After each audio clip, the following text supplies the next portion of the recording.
Hello lovely people, ఎలా ఉన్నారు అందరూ? నేను మీ విజయ్. ఇవాళ నేను మీకు తమిళనాడు స్టైల్ సాంబార్ అండి.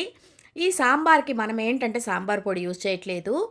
ఇది మనం బాగా మిక్సీలో పేస్ట్ చేసేసి ఆ పేస్ట్ని యూజ్ చేసి చేసే సాంబార్. దీన్ని తమిళనాడులో అరచివిట్ట సాంబార్ అంటారు. దీనికి ఏంటంటే మనము అన్నీ వేయించుకుని దాన్ని చక్కగా పేస్ట్ లాగా చేసుకుని చింతపండు అన్ని దాంట్లోనే వేసేసి రుబ్బేసి దాన్ని మనం ఈ సాంబార్లో యూజ్ చేస్తాం. హోటల్స్లో జనరల్గా ఇలాంటి సాంబార్ చేస్తూ ఉంటారు. ఈ సాంబార్ ఎలా చేయాలో చూపిస్తాను. ఇది మిక్స్ వెజిటబుల్ సాంబార్ అండి. చాలా చాలా టేస్టీగా ఉంటుంది. మనం ఇడ్లీలోకి తినడానికి, రైస్లోకి అద్భుతంగా ఉంటుంది. ఎలా చేయాలో గబగబా వీడియోలోకి వెళ్ళిపోదాం. చకచకా చూసేయండి, టకటకా చేసేసుకోండి. ముందుగా ఒక కుక్కర్లో మనం ఒక కప్పు కందిపప్పు తీసుకుంటాము. దీన్ని బాగా 2-3 సార్లు కడిగేసి దీంట్లో పసుపు వేసుకుని నీళ్లు ఒక 2 కప్పులు పోసుకోండి.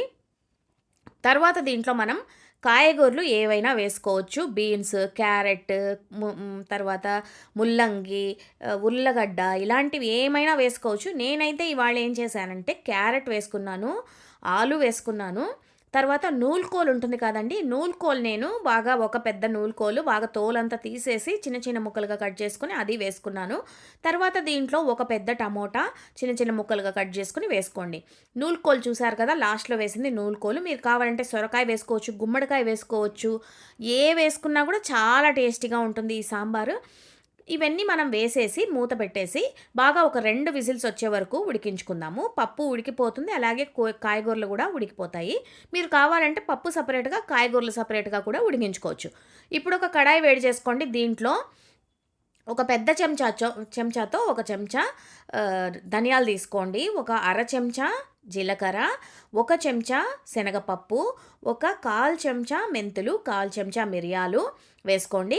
1/4 చెంచా అంటే పావు చెంచా మిరియాలు వేసుకోండి. తర్వాత దీంట్లో ఎండుమిరపకాయలు కారానికి తగ్గట్టు వేసుకోండి.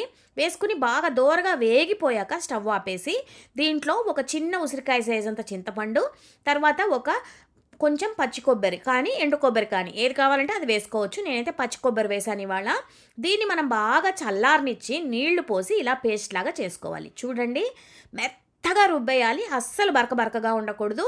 ఎంత మెత్తగా వీలైతే అంత మెత్తగా మీరు ఈ సాంబార్ పేస్ట్ రుబ్బేసుకోండి. దీన్ని ఇప్పుడు మనం వేయించి వెంటనే చేస్తున్నాం కదా, ఈ సాంబార్ ఫ్లేవర్ అయితే అద్దిరిపోతుందండి. చాలా చాలా బాగుంటుంది. ఇప్పుడు మనం చూడండి, కుక్కర్ తెరిచి చూసేస్తే మనకి ముక్కలన్నీ బాగా ఉడికిపోయాయి, అలాగే పప్పు కూడా చక్కగా మెత్తగా ఉడికిపోయింది. ఇప్పుడు మనం దీంట్లో మనం ముందుగా చేసి పెట్టుకున్న పేస్ట్ ఉంది కదా, ఆ పేస్ట్ దీంట్లో యాడ్ చేసేస్తాము. అలాగే దీంట్లో మనం ఆల్రెడీ చింతపండు కూడా వేసేసాం కాబట్టి ఇప్పుడు చింతపండు రసం కూడా మనం వేయనక్కర్లేదు. దీన్ని పేస్ట్ని మాత్రం మనం దీంట్లో యాడ్ చేసేసుకుందాము. తర్వాత మిక్సీ మొత్తం కడిగేసి ఆ నీళ్లు బాగా ఒక 2 కప్పులు నీళ్లు వేసుకోండి. అంటే సాంబార్ మీకు ఎంత పలచగా కావాలో అంత పలచగా నీళ్లు పోసుకోండి. తర్వాత దీంట్లో మనం రుచికి సరిపడా ఉప్పు వేసుకుంటాం. మీరు కావాలనుకుంటే ఒక చిన్న బెల్లం ముక్క వేసుకోవచ్చు. అంటే బెల్లం కొంచెం తీపిగా అన్నీ బాగా మనం వేసిన ఉప్పు కారాలన్నీ కరెక్ట్గా ఇదవ్వడానికి ఒక చిన్న బెల్లం ముక్క వేస్తే చాలా టేస్టీగా ఉంటుంది. మీకు ఇష్టం లేకపోతే స్కిప్ చేసేయచ్చు. ఇప్పుడు మనం బాగా ఒక 2 కప్పుల దాకా నీళ్లు పోసుకున్నాము. నీళ్లు పోసుకున్న తర్వాత ఈ సాంబార్ ఒక 5 నిమిషాలు ఉడకాలి. ఏంటి, మనం చింతపండు పచ్చిదేసాము. ఇప్పుడు మనం వేసిన పేస్ట్ కూడా ఈ సాంబార్లో బాగా ఉడకాలన్నమాట.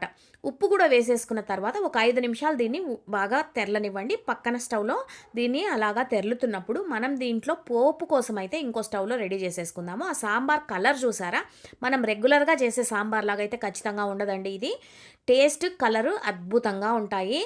మనం ఇప్పుడు ఏం చేస్తామంటే ఒక కడాయి వేడి చేసుకుని దీంట్లో 2 స్పూన్ల నూనె వేసుకోండి. దీంట్లో మనం ఆవాలు, జీలకర్ర, ఒక ఎండుమిరపకాయ, కరివేపాకు, ఇంగువ అన్నీ వేసి పోపు పెట్టేసుకుందాము.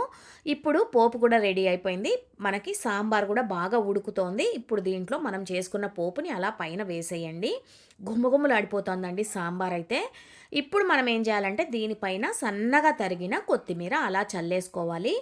అంతే, Tamil Nadu style, hotel style sambar ready అయిపోయింది. తప్పకుండా ట్రై చేయండి, లైక్ చేయండి, షేర్ చేయండి, సబ్స్క్రైబ్ చేసుకోవడం అయితే మర్చిపోకండి.